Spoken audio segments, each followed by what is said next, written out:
All India Radio presents Morning News.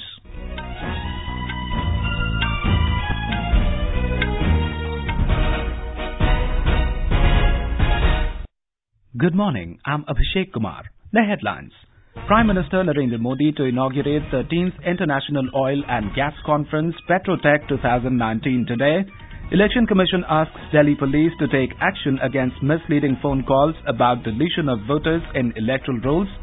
Uttar Pradesh government forms SIT to probe hooch tragedy claiming 45 lives. US-backed Syrian forces destroy 41 positions held by Islamic State terror group in eastern parts of the country. In women's football, India to face Nepal to seal a place in final of the Gold Cup International Tournament match today at Bhubaneswar.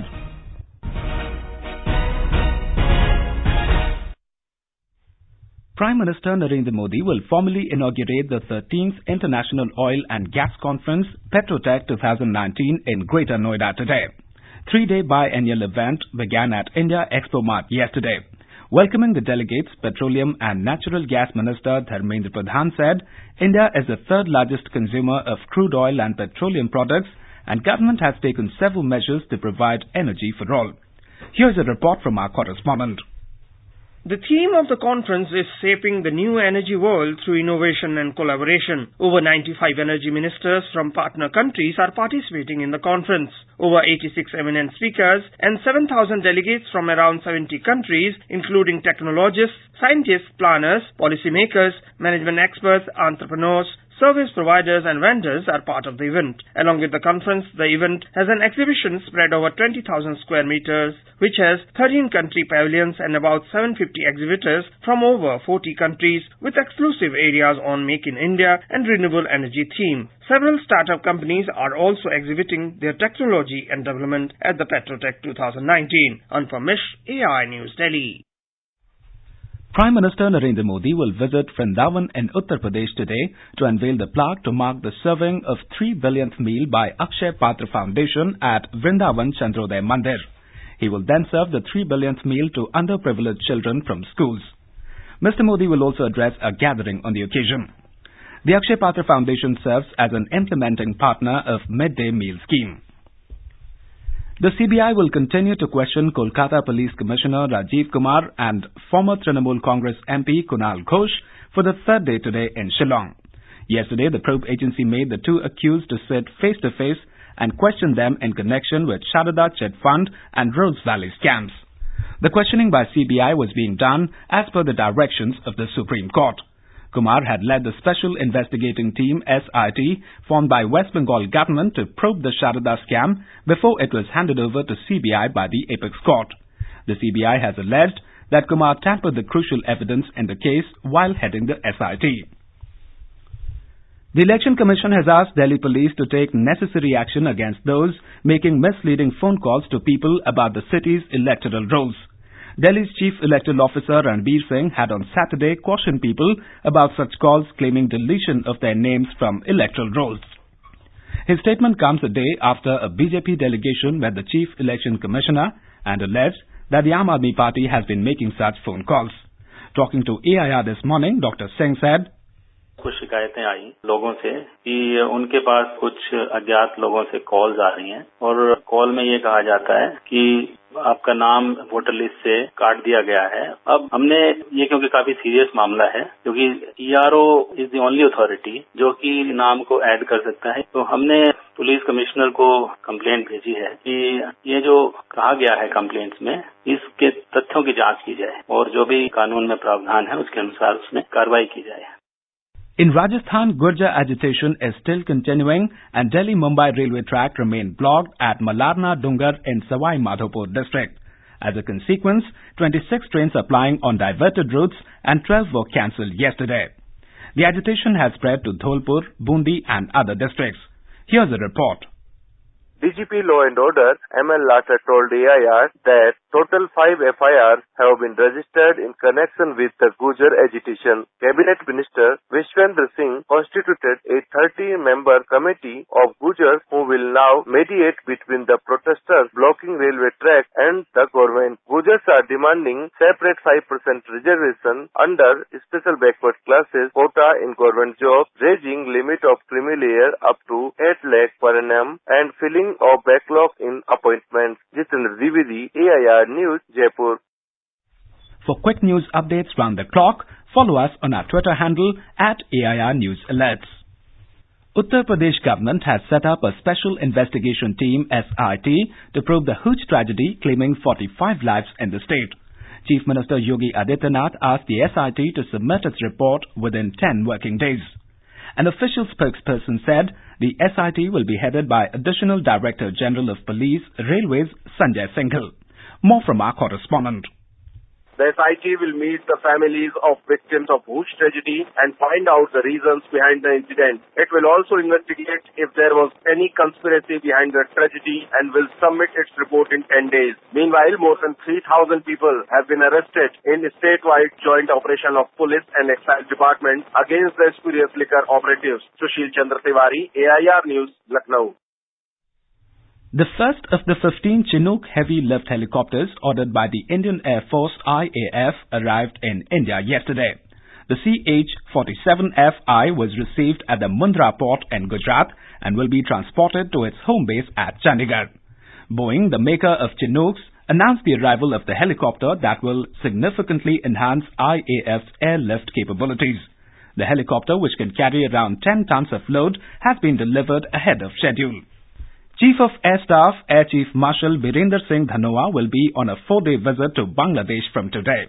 He will meet the chiefs of the 3 defence services and the Prime Minister of Bangladesh. An official release said the Air Chief will also visit operational and training units of Bangladesh Air Force. In Jammu and Kashmir, Met Department has predicted another spell of rain in plains and snowfall over higher reaches from Wednesday to Friday. On the other hand, the cold conditions continued in the region due to prevailing dry weather. Speaking to AIR, India Meteorological Department DG KJ Ramesh said that fresh snowfall may cause avalanches too. हिमपात होने का पूरा संभावना है अगले 48 घंटों में और पिछली बार जैसा हुआ था हेवी स्नोफॉल से बहुत ज्यादा सेकेंडरी इम्पैक्ट्स आए थे, अवलांच आया था, काफी जगह यातायात के लिए बहुत दिक्कतें हुई थी। उसी तरह का माहौल दोबारा बन सकता है, इसीलिए जितना आवश्यक स्टेप्स लेके अपने आप को बचाने का चेष्टा कर सकते हैं उतना अच्छा होगा। More snowfall and rain is expected to lash Himachal Pradesh this week. Meanwhile, winter vacations in schools in Shimla and Multan sub-tehsil of Kangra district have been extended by 2 days following heavy snowfall. The schools will now reopen on Wednesday instead of today. Union Environment Minister Harsh Vardhan has said that the entire world is concerned about the dangers posed by global warming and climate change and urged people to undertake green goods deed to protect the environment. Launched by the Environment Ministry last year, the Green Good Deeds campaign, aimed at protecting the environment and promoting healthy living, mentions a list of 500 activities for protecting the environment. Addressing a global summit on science, spirituality, education and environment in New Delhi, Dr. Harsh Vardhan said, small behavioral changes and nature-friendly activities can be a great step towards saving the environment. US-backed Syrian forces have captured 41 positions held by Islamic State terror group and destroyed their fortifications in the last tiny pocket they hold in eastern Syria. Kurdish-led Syrian Democratic Forces made the advances yesterday after they launched a final push to clear the area from IS terrorists on Saturday night. Heavy fighting is going on inside Baghuz, from where 20,000 civilians have been evacuated. US President Donald Trump has said that the Islamic State group will lose by next week all the territory it once controlled in Iraq and Syria. In Venezuela, opposition leader Juan Guaido, who has been recognized by some 50 countries as the interim president, has warned the military for blocking humanitarian aid from entering the country. He said it is a crime against humanity. The warning comes as international aid has taken center stage in a test of wills between Guaido and President Nicolas Maduro, in which the military is seen as the pivotal player. In women's football, India will look to seal a place in the final of the Gold Cup International Tournament when they face Nepal in their second round-robin match at Bhubaneswar today. India began their campaign with a 1-0 win over Iran on Saturday.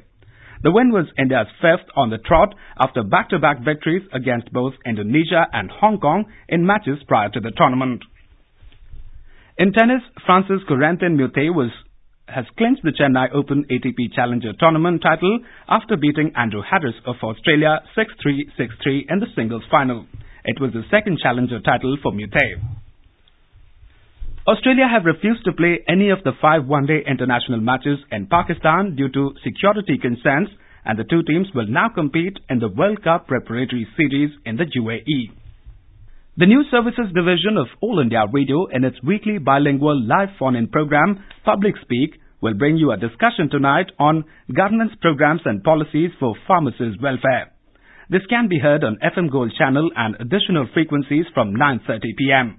Listeners can ask questions to the experts sitting in our studio on toll-free telephone number 1-800-115767. Repeat, 1-800-115767.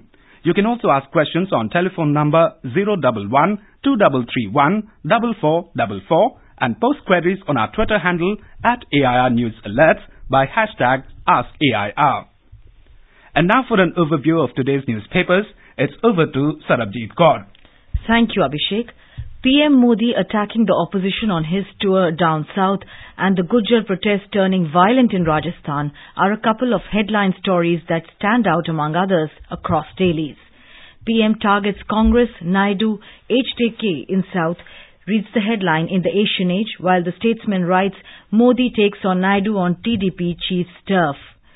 Gujjar quota stir turns violent. 4 cops injured is the headline in the Times of India, whereas the Hindustan Times writes saying Gujjar protest turns violent as police cars torched.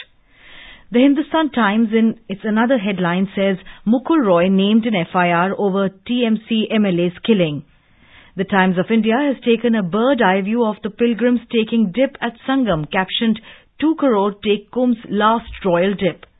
The sparring over Rafale deal between centre and the opposition is noticed in the Indian Express that quotes the Congress as saying, Rafale deal, conflict of interest. CAG must recuse, says Congress, alongside PM's quote that reads, for Congress, defence sector only about brokering deals, PM. Lowering fog thickness in the Delhi NCR is noticed by the Pioneer that writes, silver lining in disturbances, fog dips 17-year low. And finally, how would you like some air-conditioned clothes? Well, a Times of India report reads, now a dress for all seasons, adding that scientists at the University of Maryland have developed a fabric that can regulate heat, making it suitable for all seasons. With that, it's back to you, Abhishek. Thank you, Sarabjit. And now before we end the bulletin, the headlines once again. Prime Minister Narendra Modi to inaugurate 13th International Oil and Gas Conference PETROTECH-2019 today. Election Commission asks Delhi Police to take action against misleading phone calls about deletion of voters in electoral rolls. Uttar Pradesh government forms SIT to probe hooch tragedy claiming 45 lives. US-backed Syrian forces destroy 41 positions held by Islamic State terror group in eastern parts of the country. And in women's football, India to face Nepal to seal a place in final of the Gold Cup International Tournament match today at Bhubaneswar. For details of these stories and more, log on to our website www.newsonair.nic.in. With that, we end the morning news. Have a nice day.